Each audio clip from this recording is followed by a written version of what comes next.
Hello everyone, I am Darren Dave Bello from BSIT BPO 2A and I will discuss you the key competencies in IT BPM industry.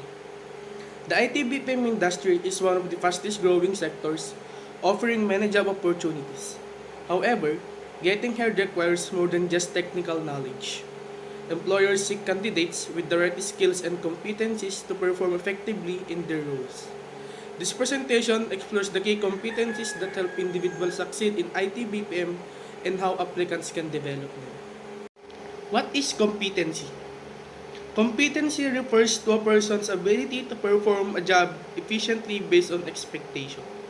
In the IT BPM industry, different roles require specific knowledge, skills, and behaviors to meet job responsibilities.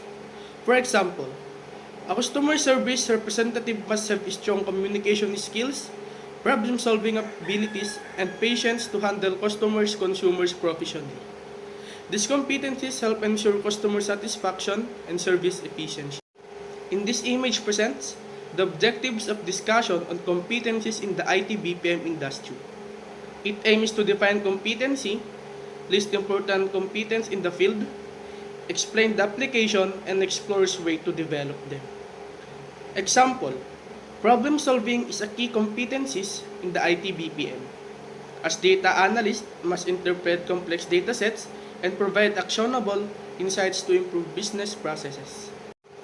The image highlights key competencies valued in IT BPM industry, including cognitive ability, computer literacy, English proficiency, and perpetual speed and accuracy. These skills are essential for efficiency and productivity in various roles.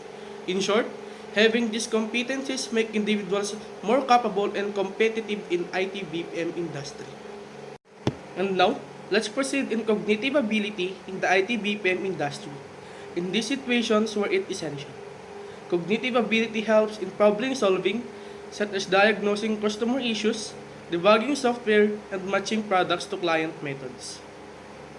A technical support agent must analyze a customer complaint, identify the root cause, and provide the right solution efficiently. This visual representation emphasizes the crucial role of English proficiency in IT BPM industry.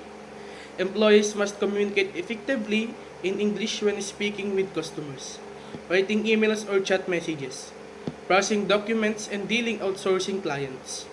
I'll give you an example when a call center agent assisting a US customer must listen carefully, respond fluently, and write clear follow-up emails to resolve the issues efficiently. This illustration defines computer literacy, which refers to the ability to use and manage computer hardware, software, and internet applications. It highlights how technological advancement have boosted at the IT BPM industry by improving global communication. And also, as you can see, this presentation covers perceptual speed and accuracy in the IT BPM industry. It highlights the importance of measuring how quickly and accurately tasks are completed. For example, a technical support representative must efficiently troubleshoot issues, while a sales representative needs to close deals quickly. Faster and more precise work improves productivity and customer satisfaction, making speed and accuracy essentials in this industry. How long does it take for a medical transcriptionist to accurately and completely transcribe a medical history? A reasonable estimate for a typical medical history might be 1 to 2 hours per hour of audio, but this can vary significantly. For example, a 30 minutes audio recording might take 45 minutes to 1.5 hours to transcribe accurately. Accuracy is paramount in this field, therefore, a longer time for careful transcription is acceptable. Quality control measures such as proofreading and peer review and essentials. Using specialized medical transcription software can improve both speed and accuracy. The development time depends on several factors: banner design, complexity, developers' experience, existing design assets, technical specifications, and testing and debugging. A more complex banner with animations and interactive elements could take a day or more. For example, a simple text-based banner might take 2 to 3 hours, while a banner with an image and animations could take 6 to 8 hours. Prioritize clear design specifications. Using pre-built templates or design assets can speed up the development process. Speaking with the customer, this involves conveying information accurately, addressing concern professionally, and building rapport. Effective communication here leads to satisfied customer and positive business outcomes. Asking or providing assistance to a team member.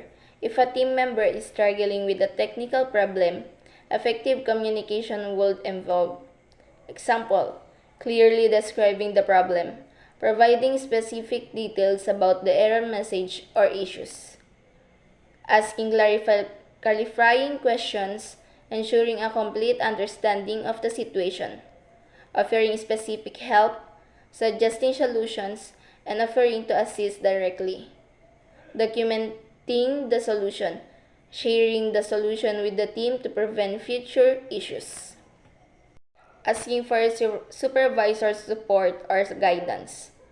If facing a complex project with unclear requirements, effective communication with the supervisor would involve clearly outlining the challenge, explaining the problem and its potential impact, proposing potential solutions, demonstrating proactive problem solving, requesting specific guidance, asking for clarification or assistance on specific aspects, following up.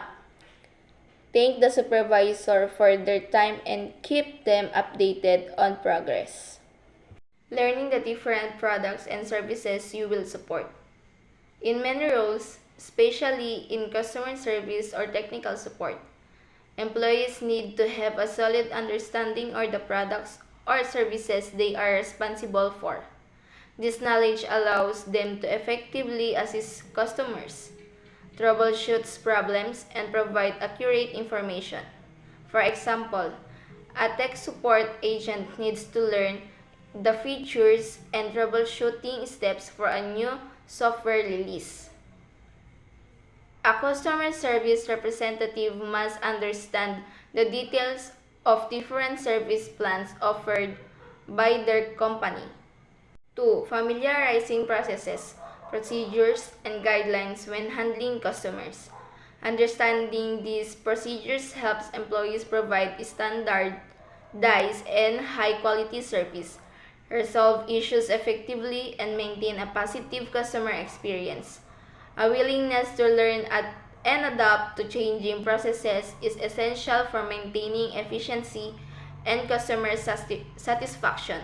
Example, learning the company's escalation procedures for handling customer complaints. Familiarizing oneself with the company's policies and data privacy and security. Number 3, using new tools and technologies. The workplace is constantly evolving with new tools and technologies being introduced regularly. A willingness to learn and adapt to these changes is essential for staying competitive and efficient. Example, learning to use a new customer relationships management system, mastering a new software application for project management, understanding the functionality of new communication platforms or collaborations tool, communicating with a customer in phone, online chat, or email. This encompasses all forms of direct customer interaction. Courtesy ensures a positive and respectful exchange regardless of the communication channel. Number 2, putting the customer on hold to search for information. This situation requires sensitivity. Customers can become frustrated when put on hold. Courteous handling involves explaining the reasons for the hold, providing an estimated wait time if possible, and apologizing for any inconvenience. Number 3, transferring a customer to another department. This often involves a break in the customer's interaction. Courtesy involves explaining the reason for the transfer, providing the name and/or extension of the person the customer will speak to, and ensuring a smooth transfer process. Number 1. Understanding the root cause of a technical problem and troubleshooting the issues. This goes beyond simply fixing the technical issue. It involves understanding the customer's frustrations and inconvenience caused by the problem. Number 2. Understanding the customer's needs and selling the right product or service. This requires actively listening to the customer's requirements and concerns, rather than just pushing a product or service. Number 3. Understanding the customer's billing concerns and offering the right price plan. Billing issues can be highly stressful for customers. Empathy involves acknowledging their concerns, patiently explaining billing details, and finding a solution that addresses their needs and budgets. Customer satisfaction. This measures how satisfied your customers are with their interaction with you. For example, a customer satisfaction survey might ask customers to rate their experience on a scale of 1 to 5, with 5 being the most satisfied. Average handle time. This measures the average time it takes for complete a call. For example, if a phone representative handles 10 calls in a day and the total time spent on those calls is 500 minutes, the AHT is 50 minutes. Transaction length. This measures how long it takes to complete an entire transaction. This is relevant for non-phone interactions, such as email exchanges or online chat support. For example, if a customer initiates an inquiry via email, the transaction length would be the time from the initial email to the final resolution of the customer's issues. This could involve multiple back and forth emails. Addressing all customer concerns. This means going beyond just the primary issue raised by the customer. For example, if a customer calls about a billing problem, a responsive representative would also check for any other potential issues or questions the customer might have, even if they weren't explicitly mentioned. Going the extra mile. This involves exceeding customer expectations. For example, if a customer is having trouble with a product, a responsive representative might offer additional support or resources beyond the standard troubleshooting steps, such as providing a personalized tutorial or contacting the product development team for a quicker resolution. Exceeding performance targets.